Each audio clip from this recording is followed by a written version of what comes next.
Opo, galit na galit talaga ako dun sa kapitbahay ko na yung mga time na yon.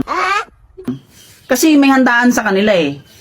Eh, biruin mo eh, parang mag-aalauna na yata ng madaling araw eh, kantahan pa ng kantahan, nagbibidyoke pa, tapos kaingay-ingay ng speaker, nakasagad pa yung volume. Eh, hindi ako makatulog. Hindi na ako nakapagtimpe. Pinuntahan ko.